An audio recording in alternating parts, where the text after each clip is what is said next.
श्रीलक्ष्मीनारायणस्तोत्रम्। श्रीनिवास जगन्नाथ श्रीहरे भक्तवत्सल लक्ष्मीपते नमस्तुभ्यं त्राहि मां भवसागरात्। राधारमण गोविन्द भक्तकामप्रपूरक नारायण नमस्तुभ्यं त्राहि मां भवसागरात्। दामोदर महोदार सर्वापत्तिनिवारण ऋषिकेश नमस्तुभ्यं त्राहि मां भवसागरात्। गरुडध्वज वैकुण्ठ निवासिन केशवाच्युत जनार्दन नमस्तुभ्यं त्राहि मां भवसागरात्। शंख चक्र गदा पद्मधर श्रीवत्सलाञ्छन मेघश्याम नमस्तुभ्यं त्राहि मां भवसागरात्। त्वं माता त्वं पिता बन्धुः सद्गुरुस्त्वं दयानिधिः त्वत्तोऽन्यो न परो देवस्त्राहि मां भवसागरात्। न जाने दान धर्मादि योगं यागं तपोजपं त्वं केवलं कुरु दयां त्राहि मां भवसागरात्। न मत्समो यद्यपि पापकर्ता न त्वत्समोऽथापि हि पापहर्ता विज्ञापितं त्वेतदशशेष साक्षिन् मामुद्धरार्तं पतितं तवाग्रे। श्रीवरदनारायण स्तोत्रम्। पदमासनाय मणिकुण्डलशोभिताय भास्वज्जटामुकुटमण्डितमस्तकाय लक्ष्मीवराय जनपालन तत्पराय नारायणाय बदरीपतये नमोऽस्तु। ध्यानस्थिताय सरसीरुहलोचनाय विद्युतप्रभायुतपयोधर सन्निभाय मन्दस्मितेन्दुवदनाय चतुर्भुजाय नारायणाय बदरीपतये नमोऽस्तु। सर्वाय तापशमनाय नतप्रियाय भव्याय भूतजनकाय सुरोत्तमाय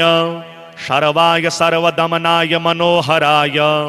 नारायणाय बदरीपतये नमोऽस्तु। व्यासोद्भवादिवरदाय दयामयाय ब्रह्मात्मज प्रमुख सन्मुनिसस्तुताय श्रीशंकरेण पुनराहित विग्रहाय नारायणाय बदरीपतये नमोऽस्तु। लक्ष्मी सुपर्ण धनदार्जुन सेविताय सूर्यार्चिताय मरुतात्मज वन्दिताय भक्तार्चिषे नरसखाय सुखप्रदाय नारायणाय बदरीपतये नमोऽस्तु। नन्दप्रियाय कपिलाय सनातनाय दक्षाय नेकसुखदाय गदाग्रजाय श्रीविठ्ठलाय हिमशैलवरे स्थिताय नारायणाय बदरीपतये नमोऽस्तु। गोविन्द माधव मुकुन्द नितान्तकान्त नामप्रियाय सुलभाय कृपाघनाय सत्याय भक्तहितबोधपरायणाय नारायणाय बदरीपतये नमोऽस्तु। नित्याय सर्वगतये जगदीश्वराय मूर्ताय यज्ञपतये निरुपाधिकाय देवाय वेदमतये मितविक्रमाय नारायणाय बदरीपतये नमोऽस्तु। गोपाय वीरविजयाय धराधराय बीजाय सुब्रतकराय महाधनाय ईज्याय लोकगुरवे गरुडध्वजाय नारायणाय बदरीपतये नमोऽस्तु। कौमोदकेदर सुदर्शन नन्दकादि दिव्यायुधप्रहरणाय महाक्रमाय त्रैलोक्यमङ्गलकराय रमेश्वराय नारायणाय बदरीपतये नमोऽस्तु। रामाय सत्यतर धर्मविदुत्तमाय प्राणाय बुद्धिकरणाय शुभेक्षणाय शुद्धात्मने करणकार्यकृतव्ययाय नारायणाय बदरीपतये नमोऽस्तु। प्रेम्णा स्वभक्तजनवाञ्छितपूर्णाय सन्दर्शितात्मवपुषे नर्तवत्सलाय स्निग्धप्रसन्नहसिताय हितोत्तमाय नारायणाय बदरीपतये नमोऽस्तु। स्पर्शेन दिव्यमृदुना करनीरजस्य संवर्धकाय चरणानत भोग्यभोराशेः सञ्जीवकाय जनकाय च पालकाय नारायणाय बदरीपतये नमोऽस्तु। तेजोमयाय करुणामृतसागराय निष्कारणाय वरदाय च निस्तुलाय कल्पद्रुमाय सुखदाय निरामयाय नारायणाय बदरीपतये नमोऽस्तु। भो पाहि पाहि भगवन् शरणागतं मां बुद्धिं स्थिरां कुरु सदैव मनः प्रसन्नं नित्यं मदीयरसनाग्ररसाङ्गणेऽस्मिन् नारायणाय बदरीपतये नमोऽस्तु। श्रीभुवनेश्वरी शतनामस्तोत्रम्। ॐ महासम्मोहिनी देवी सुन्दरी भुवनेश्वरी एकाक्षरी एकमन्त्री एकाकी लोकनायिका एकरूपा महारूपा स्थूलसूक्ष्मकारिणी बीजरूपा महाशक्तिः संग्रामे जयवर्धिनी महारतिर्महाशक्तिर्योगिनी पापनाशिनी अष्टसिद्धिः कलारूपा वैष्णवी भद्रकालिका भक्तिप्रिया महादेवी हरिब्रह्मादिरूपिणी शिवरूपी विष्णुरूपी कालरूपी सुखासिनी पुराणी पुण्यरूपा च पार्वती पुण्यवर्धिनी रुद्राणी पार्वतीन्द्राणी शङ्करार्धशरीरिणी नारायणी महादेवी महिषी सर्वमङ्गला अकारादिक्षकारान्ता हृष्टा त्रिंशत्कराधरी सप्तमा त्रिगुणा नारी शरीरोत्पत्तिकारिणी आकल्पान्तकलाव्यापी सृष्टिसंहारकारिणी सर्वशक्तिर्महाशक्तिः सर्वाणि परमेश्वरी हृल्लेखा भुवना देवी महाकविपरायणा इच्छाज्ञानक्रियारूपा आणिमादिगुणाष्टका नमः शिवाये शान्ताये शाङ्करी भुवनेश्वरी वेदाङ्गरूपा च अतिसूक्ष्मा शरीरिणी कालज्ञानी शिवज्ञानी शैवधर्मपरायणा कालान्तरी कालरूपी संज्ञाना प्राणधारिणी खड्गश्रेष्ठा च खड्वाङ्गी त्रिशूलवरधारिणी अरूपा बहुरूपा च नायिका लोकवश्यगा अभया लोकरक्षा च पिनाकी नागधारिणी वज्रशक्तिर्महाशक्तिः पाशतोमरधारिणी अष्टादश भुजा देवी हृल्लेखा भुवना तथा खड्गधारी महारूपा सोमसूर्याग्निमध्यगा एवं शताष्टकं नाम स्तोत्रं रमणभासितं सर्वपापप्रशमनं सर्वारिष्टनिवारणं सर्वशत्रुक्षयकरं सदा विजयवर्धनम् आयुष्करं पुष्टिकरं रक्षाकरं यशस्करम् अमरादिपदैश्वर्य ममत्वांशकलापः श्रीनिवास जगन्नाथ श्रीहरे भक्तवत्सल लक्ष्मीपते नमस्तुभ्यं त्राहि मां भवसागरात् राधारमण गोविन्द भक्तकामप्रपूरक नारायण नमस्तुभ्यं त्राहि मां भवसागरात् दामोदर महोदार सर्वापत्तिनिवारण ऋषिकेश नमस्तुभ्यं त्राहि मां भवसागरात् गरुडध्वज वैकुण्ठ निवासिन केशवाच्युत जनार्दन नमस्तुभ्यं त्राहि मां भवसागरात् शङ्खचक्र गदा पद्मधर श्रीवत्सलाञ्छन मेघश्याम नमस्तुभ्यं त्राहि मां भवसागरात् त्वं माता त्वं पिता बन्धु सद्गुरुस्त्वं दयानिधिः त्वत्तोऽन्यो न परो देवस्त्राहि मां भवसागरात् न जाने दान धर्मादि योगं यागं तपोजपं त्वं केवलं कुरु दयां त्राहि मां भवसागरात् न मत्समो यद्यपि पापकर्ता न त्वत्समोऽथापि हि पापहर्ता विज्ञापितं त्वेतदशशेषसाक्षिन् मामुद्धरार्तं पतितं तवाग्रे श्रीवरदनारायण स्तोत्रम् पदमासनाय मणिकुण्डलशोभिताय भास्वज्जटामुकुटमण्डितमस्तकाय लक्ष्मीवराय जनपालन तत्पराय नारायणाय बदरीपतये नमोऽस्तु ध्यानस्थिताय सरसीरुहलोचनाय विद्युतप्रभायुतपयोधर सन्निभाय मन्दस्मितेन्दुवदनाय चतुर्भुजाय नारायणाय बदरीपतये नमोऽस्तु सर्वाय तापशमनाय नतप्रियाय भव्याय भूतजनकाय सुरोत्तमाय शर्वाय सर्वदमनाय मनोहराय नारायणाय बदरीपतये नमोऽस्तु व्यासोद्भवादिवरदाय दयामयाय ब्रह्मात्मज प्रमुख सन्मुनिसस्तुताय श्रीशङ्करेण पुनराहित विग्रहाय नारायणाय बदरीपतये नमोऽस्तु लक्ष्मी सुपर्ण धनदार्जुन सेविताय सूर्यार्चिताय मरुतात्मज वन्दिताय भक्तार्चिषे नरसखाय सुखप्रदाय नारायणाय बदरीपतये नमोऽस्तु नन्दप्रियाय कपिलाय सनातनाय दक्षाय नेकसुखदाय गदाग्रजाय श्रीविठ्ठलाय हिमशैलवरे स्थिताय नारायणाय बदरी पतगे नमोस्तु गोविंद माधव मुकुंद नितान्तकान्त नाम प्रियाय सुलभाय कृपाघनाय सत्याय भक्तहितबोधपरायणाय नारायणाय बदरी पतये नमोस्तु नित्याय सर्वगतये जगदीश्वराय मूर्ताय यज्ञपतये निरुपाधिकाय देवाय वेदमतये मितविक्रमाय नारायणाय बदरी पतये नमोस्तु गोपाय वीरविजयाय धराधराय बीजाय सुब्रतकराय महाधनाय ईज्याय लोकगुरवे गरुडध्वजाय नारायणाय बदरी पतये नमोस्तु कौमोदकेदर सुदर्शन नंदकादि दिव्यायुध प्रहरणाय महाक्रमाय त्रैलोक्यमंगलकराय रमेश्वराय नारायणाय बदरी पतये नमोस्तु रामाय सत्यतर धर्म विदुत्तमाय प्राणाय बुद्धिकरणाय शुभेक्षणाय शुद्धात्मने करणकार्य कृतव्ययाय नारायणाय बदरी पतये नमोस्तु प्रेम्णा स्वभक्तजनवाञ्छित पूर्णाय संदर्शितात्मवपुषे नर्तवत्सलाय स्निग्ध प्रसन्न हसिताय हितोत्तमाय नारायणाय बदरी पतये नमोस्तु स्पर्शेन दिव्यमृदुना करनीरजस्य संवर्धकाय चरणानत भोग्यबोराशेः संजीवकाय जनकाय च पालकाय नारायणाय बदरी पतये नमोस्तु तेजोमयाय करुणामृतसागराय निष्कारणाय वरदाय च निस्तुलाय कल्पद्रुमाय सुखदाय निरामयाय नारायणाय बदरी पतये नमोस्तु भो पाहि पाहि भगवन् शरणागतं मां बुद्धिं स्थिरां कुरु सदैव मनः प्रसन्नं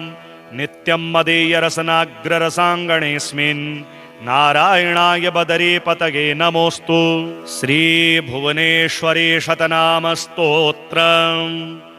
ॐ महासम्मोहिनी देवी सुन्दरी भुवनेश्वरी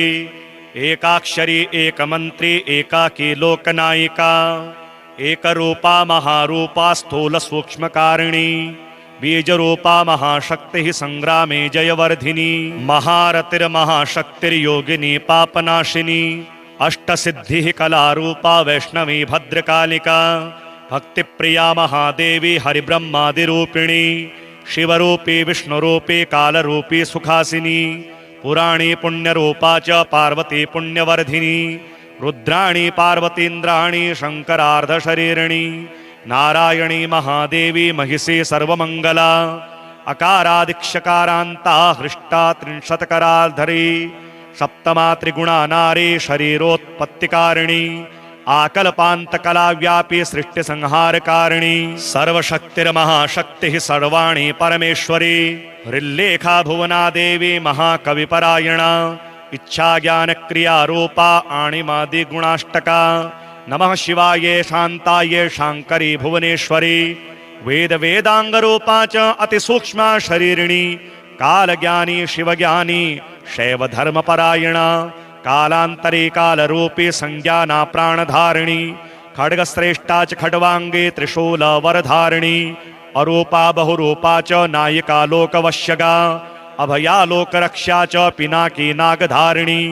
वज्रशक्तिर्महाशक्तिः पाशतोमरधारिणी अष्टादश भुजा देवी हृल्लेखा भुवना तथा खड्गधारी महारूपा सोमसूर्याग्निमध्यगा एवं शताष्टकं नाम स्तोत्रं रमणभासितं सर्वपापप्रशमनं सर्वारिष्टनिवारणं सर्वशत्रुक्षयकरं सदा विजयवर्धनम् आयुष्करं पुष्टिकरं रक्षाकरं यशस्करम् अमरादिपदैश्वर्य ममत्वांशकलापः श्रीनिवास जगन्नाथ श्रीहरे भक्तवत्सल लक्ष्मीपते नमस्तुभ्यं त्राहि मां भवसागरात् राधारमण गोविन्द भक्तकामप्रपूरक नारायण नमस्तुभ्यं त्राहि मां भवसागरात् दामोदर महोदार सर्वापत्तिनिवारण ऋषिकेश नमस्तुभ्यं त्राहि मां भवसागरात् गरुडध्वज वैकुण्ठ निवासिन केशवाच्युत जनार्दन नमस्तुभ्यं त्राहि मां भवसागरात् शङ्खचक्रगदा पद्मधर श्रीवत्सलाञ्छन मेघश्याम नमस्तुभ्यं त्राहि मां भवसागरात् त्वं माता त्वं पिता बन्धुः सद्गुरुस्त्वं दयानिधिः त्वत्तोऽन्यो न परो देवस्त्राहि मां भवसागरात् न जाने दान धर्मादि योगं यागं तपोजपं त्वं केवलं कुरु दयां त्राहि मां भवसागरात् न मत्समो यद्यपि पापकर्ता न त्वत्समोऽथापि हि पापहर्ता विज्ञापितं त्वेतदशशेषसाक्षिन् मामुद्धरार्तं पतितं तवाग्रे श्रीवरदनारायणस्तोत्रम् पदमासनाय मणिकुण्डलशोभिताय भास्वज्जटामुकुटमण्डितमस्तकाय लक्ष्मीवराय जनपालन तत्पराय नारायणाय बदरीपतये नमोऽस्तु ध्यानस्थिताय सरसीरुहलोचनाय विद्युतप्रभायुतपयोधर सन्निभाय मन्दस्मितेन्दुवदनाय चतुर्भुजाय नारायणाय बदरीपतये नमोऽस्तु सर्वाय तापशमनाय नतप्रियाय भव्याय भूतजनकाय सुरोत्तमाय शर्वाय सर्वदमनाय मनोहराय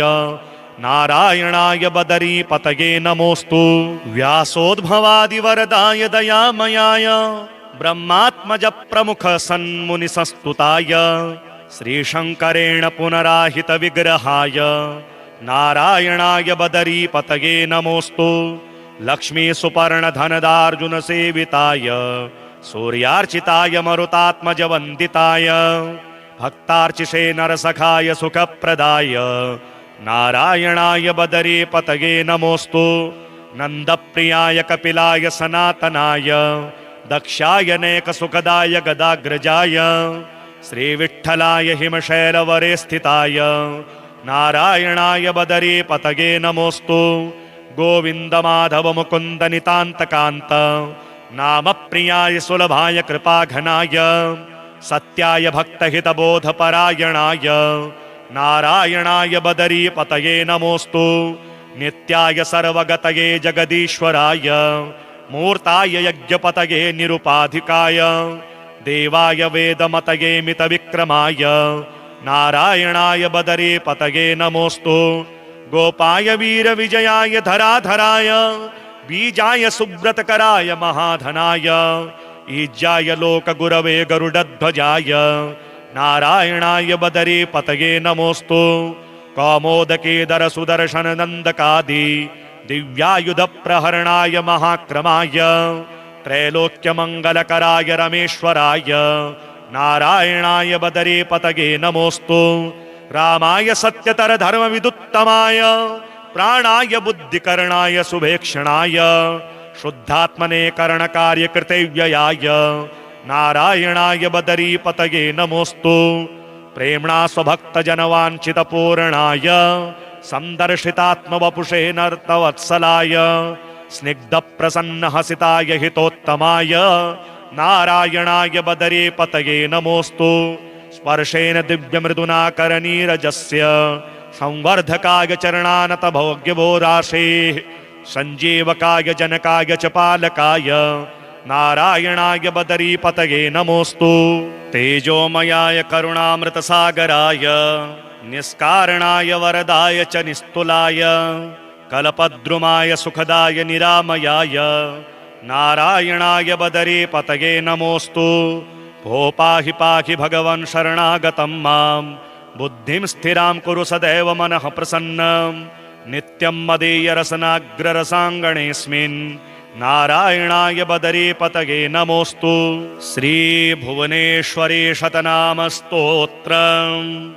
ॐ महासम्मोहिनी देवी सुन्दरी भुवनेश्वरी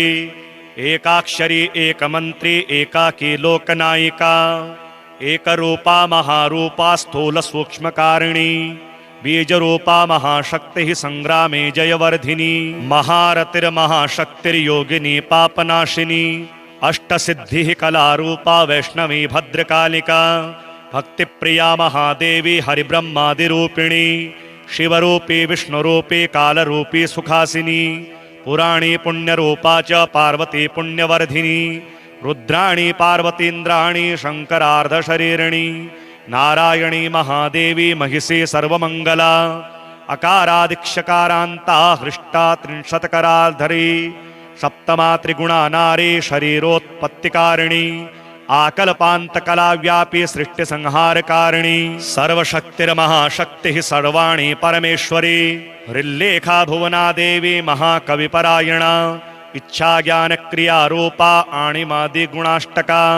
नमः शिवाये शान्ताये शाङ्करी भुवनेश्वरी वेदांगरूपा च अतिसूक्ष्मा शरीरिणी कालज्ञानी शिवज्ञानी शैवधर्मपरायणा कालान्तरे कालरूपी संज्ञाना प्राणधारिणी खड्गश्रेष्ठा च खड्वाङ्गे त्रिशूलवरधारिणी अरूपा बहुरूपा च नायिका लोकवश्यगा अभया लोकरक्षा च पिनाकी नागधारिणी वज्रशक्तिर्महाशक्तिः पाशतोमरधारिणी अष्टादशभुजा देवी हृल्लेखा भुवना तथा खड्गधारी महारूपा सोमसूर्याग्निमध्यगा एवं शताष्टकं नाम स्तोत्रं रमणभासितं सर्वपापप्रशमनं सर्वारिष्टनिवारणं सर्वशत्रुक्षयकरं सदा विजयवर्धनम् आयुष्करं पुष्टिकरं रक्षाकरं यशस्करम् अमरादिपदैश्वर्य ममत्वांशकलापः श्रीनिवास जगन्नाथ श्रीहरे भक्तवत्सल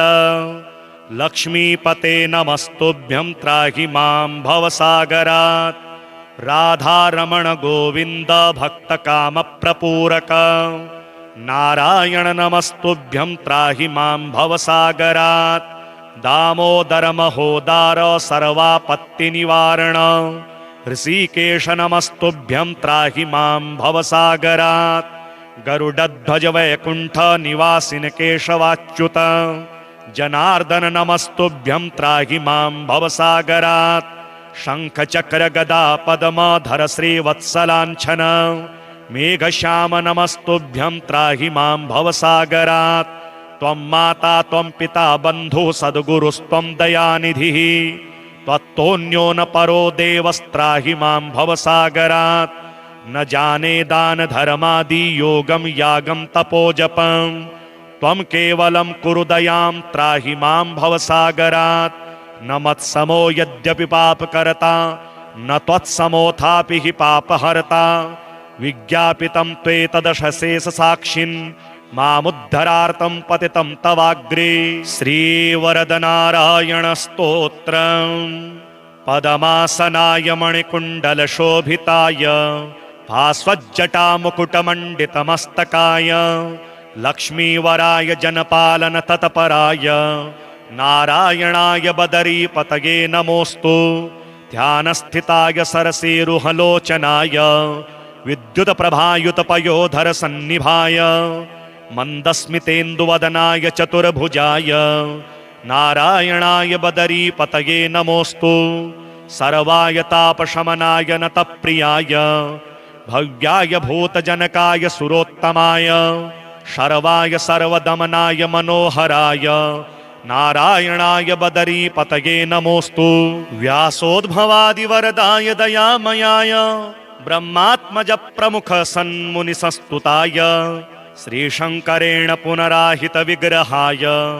नारायणाय बदरीपतये नमोऽस्तु लक्ष्मी सुपर्ण धनदार्जुन सेविताय सूर्यार्चिताय मरुतात्मज वन्दिताय भक्तार्चिषे नरसखाय सुखप्रदाय नारायणाय बदरीपतये नमोऽस्तु नन्दप्रियाय कपिलाय सनातनाय दक्षाय नेकसुखदाय गदाग्रजाय श्रीविठ्ठलाय हिमशैलवरे स्थिताय नारायणाय बदरीपतये नमोऽस्तु गोविन्द माधव मुकुन्द नितान्तकान्त नामप्रियाय सुलभाय कृपाघनाय सत्याय भक्तहितबोधपरायणाय नारायणाय बदरीपतये नमोऽस्तु नित्याय सर्वगतये जगदीश्वराय मूर्ताय यज्ञपतये निरुपाधिकाय देवाय वेदमतये मितविक्रमाय नारायणाय बदरीपतये नमोऽस्तु गोपाय वीरविजयाय धराधराय बीजाय सुब्रतकराय महाधनाय ईज्याय लोकगुरवे गरुडध्वजाय नारायणाय बदरी पतये नमोस्तु कौमोदकेदर सुदर्शन नंदकादि दिव्यायुध प्रहरणाय महाक्रमाय त्रैलोक्यमंगलकराय रमेश्वराय नारायणाय बदरी पतये नमोस्तु रामाय सत्यतर धर्मविदुत्तमाय प्राणाय बुद्धिकरणाय शुभेक्षणाय शुद्धात्मने करणकार्यकृतव्ययाय नारायणाय बदरी पतये नमोस्तु प्रेम्णा स्वभक्तजनवाञ्छितपूर्णाय सन्दर्शितात्मवपुषे नर्तवत्सलाय स्निग्धप्रसन्नहसिताय हितोत्तमाय नारायणाय बदरी पतये नमोस्तु स्पर्शेन दिव्यमृदुना करनीरजस्य संवर्धकाय चरणानत भोग्यभोराशेः सञ्जीवकाय जनकाय च पालकाय नारायणाय बदरी पतये नमोस्तु तेजोमयाय करुणामृतसागराय निष्कारणाय वरदाय च निस्तुलाय कल्पद्रुमाय सुखदाय निरामयाय नारायणाय बदरी पतये नमोस्तु भो पाहि पाहि भगवन् शरणागतं मां बुद्धिं स्थिरां कुरु सदैव मनः प्रसन्नं नित्यं मदीयरसनाग्ररसाङ्गणेऽस्मिन्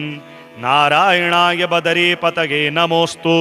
श्रीभुवनेश्वरी शतनामस्तोत्रम् ॐ महासम्मोहिनी देवी सुन्दरी भुवनेश्वरी एकाक्षरी एकमन्त्री एकाकी लोकनायिका एकरूपा महारूपा स्थूलसूक्ष्मकारिणी बीजरूपा महाशक्तिः संग्रामे जयवर्धिनी महारतिर्महाशक्तिर्योगिनी पापनाशिनी अष्टसिद्धिः कलारूपा वैष्णवी भद्रकालिका भक्तिप्रिया महादेवी हरिब्रह्मादिरूपिणी शिवरूपी विष्णुरूपी कालरूपी सुखासिनी पुराणी पुण्यरूपा च पार्वती पुण्यवर्धिनी रुद्राणी पार्वतीन्द्राणी शङ्करार्धशरीरिणी नारायणी महादेवी महिषी सर्वमङ्गला अकारादिक्षकारान्ता हृष्टा त्रिंशत्कराधरी सप्तमा त्रिगुणा नारी शरीरोत्पत्तिकारिणी आकल्पान्तकलाव्यापी सृष्टिसंहारकारिणी सर्वशक्तिर्महाशक्तिः सर्वाणि परमेश्वरी हृल्लेखा भुवना देवी महाकविपरायणा इच्छाज्ञानक्रियारूपा आणिमादिगुणाष्टका नमः शिवाय शान्ताय शाङ्करी भुवनेश्वरी वेदाङ्गरूपा च अतिसूक्ष्मा शरीरिणी कालज्ञानी शिवज्ञानी शैवधर्मपरायणा कालान्तरे कालरूपी संज्ञाना प्राणधारिणी खड्गश्रेष्ठा च खड्वाङ्गे त्रिशूलवरधारिणी अरूपा बहुरूपा च नायिका लोकवश्यगा अभया लोकरक्षा च पिनाकी नागधारिणी वज्रशक्तिर्महाशक्तिः पाशतोमरधारिणी अष्टादशभुजा देवी हृल्लेखा भुवना तथा खड्गधारी महारूपा सोमसूर्याग्निमध्यगा एवं शताष्टकं नाम स्तोत्रं रमणभासितं सर्वपापप्रशमनं सर्वारिष्टनिवारणं सर्वशत्रुक्षयकरं सदा विजयवर्धनम् आयुष्करं पुष्टिकरं रक्षाकरं यशस्करम् अमरादिपदैश्वर्य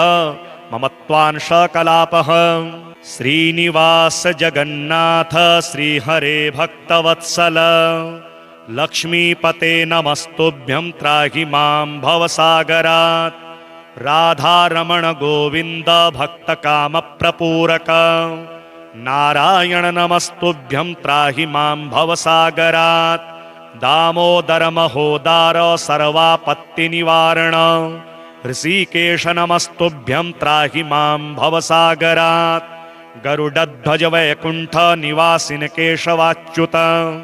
जनार्दन नमस्तुभ्यं त्राहि मां भवसागरात् शङ्खचक्र गदा पद्मधर श्रीवत्सलाञ्छन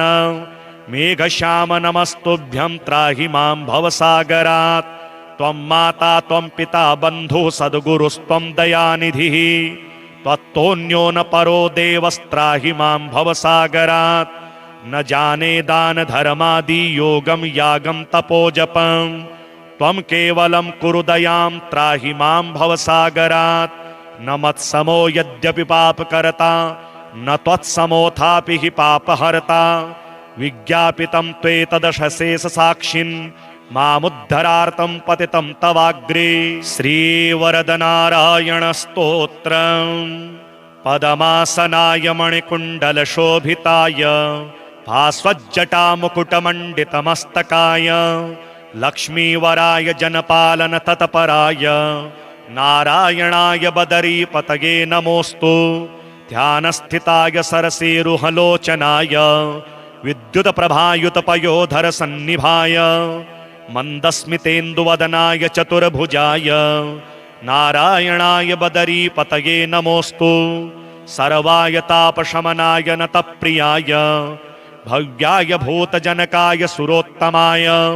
शर्वाय सर्वदमनाय मनोहराय नारायणाय बदरीपतये नमोऽस्तु। व्यासोद्भवादिवरदाय दयामयाय ब्रह्मात्मज प्रमुख सन्मुनिसंस्तुताय श्रीशङ्करेण पुनराहित विग्रहाय नारायणाय बदरीपतये नमोऽस्तु। लक्ष्मी सुपर्ण धनदार्जुन सेविताय सूर्यार्चिताय मरुतात्मज वन्दिताय भक्तार्चिषे नरसखाय सुखप्रदाय नारायणाय बदरीपतये नमोऽस्तु। नन्दप्रियाय कपिलाय सनातनाय दक्षाय नेकसुखदाय गदाग्रजाय श्रीविठ्ठलाय हिमशैलवरे स्थिताय नारायणाय बदरीपतये नमोऽस्तु। गोविन्द माधव मुकुन्द नितान्तकान्त नामप्रियाय सुलभाय कृपाघनाय सत्याय भक्तहितबोधपरायणाय नारायणाय बदरीपतये नमोऽस्तु। नित्याय सर्वगतये जगदीश्वराय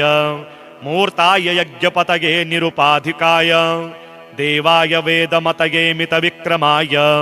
नारायणाय बदरीपतये नमोऽस्तु। गोपाय वीरविजयाय धराधराय बीजाय सुब्रतकराय महाधनाय ईज्याय लोकगुरवे गरुडध्वजाय नारायणाय बदरीपतये नमोऽस्तु। कौमोदकेदर सुदर्शन नन्दकादि दिव्यायुधप्रहरणाय महाक्रमाय त्रैलोक्यमङ्गलकराय रमेश्वराय नारायणाय बदरीपतये नमोऽस्तु। रामाय सत्यतर धर्मविदुत्तमाय प्राणाय बुद्धिकरणाय शुभेक्षणाय शुद्धात्मने करणकार्यकृतव्ययाय नारायणाय बदरीपतये नमोऽस्तु। प्रेम्णा स्वभक्तजनवाञ्छितपूर्णाय सन्दर्शितात्मवपुषे नर्तवत्सलाय स्निग्धप्रसन्नहसिताय हितोत्तमाय नारायणाय बदरीपतये नमोऽस्तु। स्पर्शेन दिव्यमृदुना करनीरजस्य संवर्धकाय चरणानत भोग्यभोराशेः सञ्जीवकाय जनकाय च पालकाय नारायणाय बदरीपतये नमोऽस्तु। तेजोमयाय करुणामृतसागराय निष्कारणाय वरदाय च निस्तुलाय कल्पद्रुमाय सुखदाय निरामयाय नारायणाय बदरीपतये नमोऽस्तु। भो पाहि पाहि भगवन् शरणागतं मां बुद्धिं स्थिरां कुरु सदैव मनः प्रसन्नं नित्यं मदीयरसनाग्ररसाङ्गणेऽस्मिन् नारायणाय बदरीपतये नमोऽस्तु। श्रीभुवनेश्वरी शतनामस्तोत्रम्। ॐ महासम्मोहिनी देवी सुन्दरी भुवनेश्वरी एकाक्षरी एकमन्त्री एकाकी लोकनायिका एकरूपा महारूपा स्थूल सूक्ष्मकारिणी बीजरूपा महाशक्तिः संग्रामे जयवर्धिनी महारतिर्महाशक्तिर्योगिनी पापनाशिनी अष्टसिद्धिः कलारूपा वैष्णवी भद्रकालिका भक्तिप्रिया महादेवी हरिब्रह्मादिरूपिणी शिवरूपी विष्णुरूपी कालरूपी सुखासिनी पुराणी पुण्यरूपा च पार्वती पुण्यवर्धिनी रुद्राणी पार्वतीन्द्राणी शङ्करार्धशरीरिणी नारायणी महादेवी महिषी सर्वमङ्गला अकारादिक्षकारान्ता हृष्टा त्रिंशत्कराधरी सप्तमा त्रिगुणा नारी शरीरोत्पत्तिकारिणी आकल्पान्तकलाव्यापी सृष्टिसंहारकारिणी सर्वशक्तिर्महाशक्तिः सर्वाणि परमेश्वरी हृल्लेखा भुवना देवी महाकविपरायणा इच्छाज्ञानक्रियारूपा आणिमादिगुणाष्टका नमः शिवाये शान्ताये शाङ्करी भुवनेश्वरी वेदाङ्गरूपा च अतिसूक्ष्मा शरीरिणी कालज्ञानी शिवज्ञानी शैवधर्मपरायणा कालांतरे कालरूपी संज्ञाना प्राणधारिणी खड्गश्रेष्ठा च खड्वांगे त्रिशूल वरधारिणी अरूपा बहुरूपा च नायिका लोकवश्यगा अभया लोकरक्षा च पिनाकी नागधारिणी वज्रशक्तिर्महाशक्तिः पाशतोमरधारिणी अष्टादश भुजा देवी हृल्लेखा भुवना तथा खड्गधारी महारूपा सोमसूर्याग्निमध्यगा एवं शताष्टकं नाम स्तोत्रं रमणभासितं सर्वपापप्रशमनं सर्वारिष्टनिवारणं सर्वशत्रुक्षयकरं सदा विजयवर्धनं आयुष्करं पुष्टिकरं रक्षाकरं यशस्करं अमरादिपदैश्वर्य ममत्वांशकलापः श्रीनिवास जगन्नाथ श्रीहरे भक्तवत्सल लक्ष्मीपते नमस्तुभ्यं त्राहि मां भवसागरात् राधारमण गोविन्द भक्तकामप्रपूरक नारायण नमस्तुभ्यं त्राहि मां भवसागरात् दामोदर महोदार सर्वापत्तिनिवारण ऋषिकेश नमस्तुभ्यं त्राहि मां भवसागरात् गरुडध्वज वैकुण्ठ निवासिन केशवाच्युत जनार्दन नमस्तुभ्यं त्राहि मां भवसागरात् शंख चक्र गदा पद्मधर श्रीवत्सलाञ्छन मेघश्याम नमस्तुभ्यं त्राहि मां भवसागरात् त्वं माता त्वं पिता बन्धुः सद्गुरुस्त्वं दयानिधिः त्वत्तोऽन्यो न परो देवस्त्राहि मां भवसागरात् न जाने दान धर्मादि योगं यागं तपोजपं त्वं केवलं कुरु दयां त्राहि मां भवसागरात् न मत्समो यद्यपि पापकर्ता न त्वत्समोऽथापि हि पापहर्ता विज्ञापितं त्वेतदशशेष साक्षिन् मामुद्धरार्तं पतितं तवाग्रे श्रीवरदनारायण स्तोत्रम् पदमासनाय मणिकुण्डलशोभिताय भास्वज्जटा मुकुटमण्डितमस्तकाय लक्ष्मीवराय जनपालन तत्पराय नारायणाय बदरीपतये नमोऽस्तु ध्यानस्थिताय सरसीरुहलोचनाय विद्युतप्रभायुतपयोधर सन्निभाय मन्दस्मितेन्दुवदनाय चतुर्भुजाय नारायणाय बदरीपतये नमोऽस्तु सर्वाय तापशमनाय नतप्रियाय भव्याय भूतजनकाय सुरोत्तमाय शर्वाय सर्वदमनाय मनोहराय नारायणाय बदरीपतये नमोऽस्तु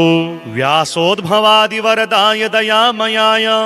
ब्रह्मात्मज प्रमुख सन्मुनिसस्तुताय श्रीशंकरेण पुनराहित विग्रहाय नारायणाय बदरीपतये नमोऽस्तु लक्ष्मी सुपर्ण धनदार्जुन सेविताय सूर्यार्चिताय मरुतात्मज वन्दिताय भक्तार्चिषे नरसखाय सुखप्रदाय नारायणाय बदरीपतये नमोऽस्तु नन्दप्रियाय कपिलाय सनातनाय दक्षाय नेकसुखदाय गदाग्रजाय श्रीविठ्ठलाय हिमशैलवरे स्थिताय नारायणाय बदरीपतये नमोऽस्तु गोविन्द माधव मुकुन्द नितान्तकान्त नामप्रियाय सुलभाय कृपाघनाय सत्याय भक्तहितबोधपरायणाय नारायणाय बदरीपतये नमोऽस्तु नित्याय सर्वगतये जगदीश्वराय मूर्ताय यज्ञपतये निरुपाधिकाय देवाय वेदमतये मितविक्रमाय नारायणाय बदरीपतये नमोऽस्तु गोपाय वीरविजयाय धराधराय बीजाय सुब्रतकराय महाधनाय ईज्याय लोकगुरवे गरुडध्वजाय नारायणाय बदरीपतये नमोऽस्तु कौमोदकेदर सुदर्शन नन्दकादि दिव्यायुधप्रहरणाय महाक्रमाय त्रैलोक्यमङ्गलकराय रमेश्वराय नारायणाय बदरीपतये नमोऽस्तु रामाय सत्यतर धर्मविदुत्तमाय प्राणाय बुद्धिकरणाय शुभेक्षणाय शुद्धात्मने करणकार्यकृतव्ययाय नारायणाय बदरीपतये नमोऽस्तु प्रेम्णा स्वभक्तजनवाञ्छितपूर्णाय सन्दर्शितात्मवपुषे नर्तवत्सलाय स्निग्धप्रसन्नहसिताय हितोत्तमाय नारायणाय बदरीपतये नमोऽस्तु स्पर्शेन दिव्यमृदुना करनीरजस्य संवर्धकाय चरणानत भोग्यबोधाशेः संजीवकाय जनकाय च पालकाय नारायणाय बदरीपतये नमोऽस्तु। तेजोमयाय करुणामृतसागराय निष्कारणाय वरदाय च निस्तुलाय कल्पद्रुमाय सुखदाय निरामयाय नारायणाय बदरीपतये नमोऽस्तु। भो पाहि पाहि भगवन् शरणागतं मां बुद्धिं स्थिरां कुरु सदैव मनः प्रसन्नं नित्यं मदीयरसनाग्ररसाङ्गणेऽस्मिन् नारायणाय बदरीपतये नमोऽस्तु। श्रीभुवनेश्वरी शतनामस्तोत्रम्। ॐ महासम्मोहिनी देवी सुन्दरी भुवनेश्वरी एकाक्षरी एकमन्त्री एकाकी लोकनायिका एकरूपा महारूपा स्थूलसूक्ष्मकारिणी बीजरूपा महाशक्तिः संग्रामे जयवर्धिनी महारतिर्महाशक्तिर्योगिनी पापनाशिनी अष्टसिद्धिः कलारूपा वैष्णवी भद्रकालिका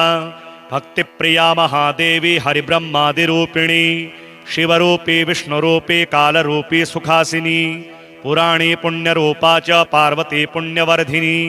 रुद्राणी पार्वतीन्द्राणी शङ्करार्धशरीरिणी नारायणी महादेवी महिषी सर्वमङ्गला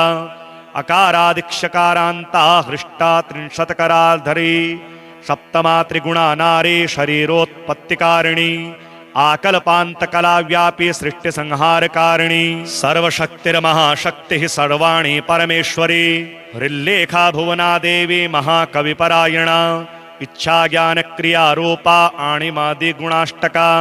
नमः शिवाये शान्ताये शाङ्करी भुवनेश्वरी वेदाङ्गरूपा च अतिसूक्ष्मा शरीरिणी कालज्ञानी शिवज्ञानी शैवधर्मपरायणा कालान्तरी कालरूपी संज्ञाना प्राणधारिणी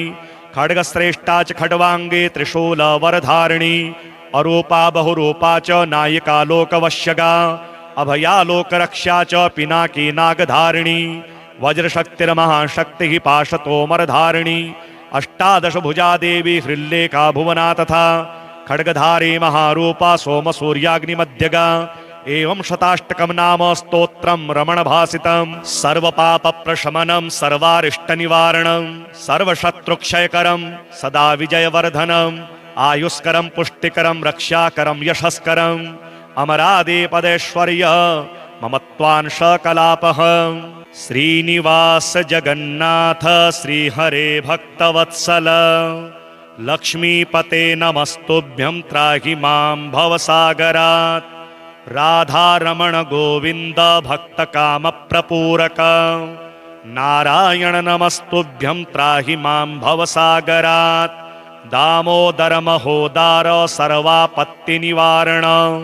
ऋषिकेश नमस्तुभ्यं त्राहि मां भवसागरात् गरुडध्वज वैकुण्ठ निवासिन केशवाच्युत जनार्दन नमस्तुभ्यं त्राहि मां भवसागरात् शङ्खचक्र गदा पद्मधर श्रीवत्सलाञ्छन मेघश्याम नमस्तुभ्यं त्राहि मां भवसागरात् त्वं माता त्वं पिता बन्धुः सद्गुरुस्त्वं दयानिधिः त्वत्तोऽन्यो न परो देवस्त्राहि मां भवसागरात् न जाने दान धर्मादि योगं यागं तपोजपं त्वं केवलं कुरु दयां त्राहि मां भवसागरात् न मत्समो यद्यपि पापकर्ता न त्वत्समोऽथापि हि पापहर्ता विज्ञापितं त्वेतदशशेषसाक्षिन् मामुद्धरार्तं पतितं तवाग्रे श्रीवरदनारायण स्तोत्रम् पदमासनाय मणिकुण्डलशोभिताय भास्वज्जटामुकुटमण्डितमस्तकाय लक्ष्मीवराय जनपालन तत्पराय नारायणाय बदरीपतये नमोऽस्तु ध्यानस्थिताय सरसीरुहलोचनाय विद्युतप्रभायुतपयोधर सन्निभाय मन्दस्मितेन्दुवदनाय चतुर्भुजाय नारायणाय बदरीपतये नमोऽस्तु सर्वाय तापशमनाय नतप्रियाय भव्याय भूतजनकाय सुरोत्तमाय शर्वाय सर्वदमनाय मनोहराय नारायणाय बदरीपतये नमोऽस्तु। व्यासोद्भवादिवरदाय दयामयाय ब्रह्मात्मज प्रमुख सन्मुनिसंस्तुताय श्रीशंकरेण पुनराहित विग्रहाय नारायणाय बदरीपतये नमोऽस्तु। लक्ष्मी सुपर्ण धनदार्जुन सेविताय सूर्यार्चिताय मरुतात्मज वंदिताय भक्तार्चिषे नरसखाय सुखप्रदाय नारायणाय बदरीपतये नमोऽस्तु। नंदप्रियाय कपिलाय सनातनाय दक्षाय नेकसुखदाय गदाग्रजाय श्रीविठ्ठलाय हिमशैलवरे स्थिताय नारायणाय बदरीपतये नमोऽस्तु। गोविंद माधव मुकुंद नितान्तकान्त नामप्रियाय सुलभाय कृपाघनाय सत्याय भक्तहितबोधपरायणाय नारायणाय बदरीपतये नमोऽस्तु। नित्याय सर्वगतये जगदीश्वराय मूर्ताय यज्ञपतये निरुपाधिकाय देवाय वेदमतये मितविक्रमाय नारायणाय बदरीपतये नमोऽस्तु। गोपाय वीरविजयाय धराधराय बीजाय सुब्रतकराय महाधनाय ईज्याय लोकगुरवे गरुडध्वजाय नारायणाय बदरीपतये नमोऽस्तु। कौमोदकेदर सुदर्शन नंदकादि दिव्यायुधप्रहरणाय महाक्रमाय त्रैलोक्यमङ्गलकराय रमेश्वराय नारायणाय बदरीपतये नमोऽस्तु। रामाय सत्यतर धर्मविदुत्तमाय प्राणाय बुद्धिकरणाय शुभेक्षणाय शुद्धात्मने करणकार्यकृतव्ययाय नारायणाय बदरीपतये नमोऽस्तु। प्रेम्णा स्वभक्तजनवाञ्छितपूर्णाय संदर्शितात्मवपुषे नर्तवत्सलाय स्निग्धप्रसन्नहसिताय हितोत्तमाय नारायणाय बदरीपतये नमोऽस्तु। स्पर्शेन दिव्यमृदुना करनीरजस्य संवर्धकाय चरणानत भोग्यबोधाशेः संजीवकाय जनकाय च पालकाय नारायणाय बदरीपतये नमोऽस्तु। तेजोमयाय करुणामृतसागराय निष्कारणाय वरदाय च निस्तुलाय कल्पद्रुमाय सुखदाय निरामयाय नारायणाय बदरीपतये नमोऽस्तु। भो पाहि पाहि भगवन् शरणागतं मां बुद्धिं स्थिरां कुरु सदैव मनः प्रसन्नं नित्यं मदीयरसनाग्ररसाङ्गणेऽस्मिन् नारायणाय बदरीपतये नमोऽस्तु। श्रीभुवनेश्वरी शतनामस्तोत्रम्। ॐ महासम्मोहिनी देवी सुन्दरी भुवनेश्वरी एकाक्षरी एकमन्त्री एकाकी लोकनायिका एकरूपा महारूपा स्थूल सूक्ष्मकारिणी बीजरूपा महाशक्तिः संग्रामे जयवर्धिनी महारतिर्महाशक्तिर्योगिनी पापनाशिनी अष्टसिद्धिः कलारूपा वैष्णवी भद्रकालिका भक्तिप्रिया महादेवी हरिब्रह्मादिरूपिणी शिवरूपी विष्णुरूपी कालरूपी सुखासिनी पुराणी पुण्यरूपा च पार्वती पुण्यवर्धिनी रुद्राणी पार्वतीन्द्राणी शंकरार्धशरीरिणी नारायणी महादेवी महिषी सर्वमंगला अकारादिक्षकारान्ता हृष्टा त्रिंशत्कराधरी सप्तमा त्रिगुणा नारी शरीरोत्पत्तिकारिणी आकल्पान्तकलाव्यापी सृष्टिसंहारकारिणी सर्वशक्तिर्महाशक्तिः सर्वाणि परमेश्वरी हृल्लेखा भुवना देवी महाकविपरायणा इच्छा ज्ञान क्रिया रूपा आणिमादि गुणाष्टका नमः शिवाय शांताय शांकरी भुवनेश्वरी वेद वेदांग रूपा च अति सूक्ष्म शरीरिणी काल ज्ञानी शिव ज्ञानी शैव धर्म परायणा कालांतरी काल रूपी संज्ञाना प्राणधारिणी खड्गश्रेष्ठा च खड्वांगे त्रिशूल वरधारिणी अरूपा बहुरूपा च नायिका लोकवश्यगा अभया लोकरक्षा च पिनाकी नागधारिणी वज्रशक्तिर्महाशक्तिः पाशतोमरधारिणी अष्टादश भुजा देवी हृल्लेखा भुवना तथा खड्गधारी महारूपा सोमसूर्याग्निमध्यगा एवं शताष्टकं नाम स्तोत्रं रमणभासितं सर्वपापप्रशमनं सर्वारिष्टनिवारणं सर्वशत्रुक्षयकरं सदा विजयवर्धनम् आयुष्करं पुष्टिकरं रक्षाकरं यशस्करम् अमरादिपदैश्वर्य ममत्वांश कलापः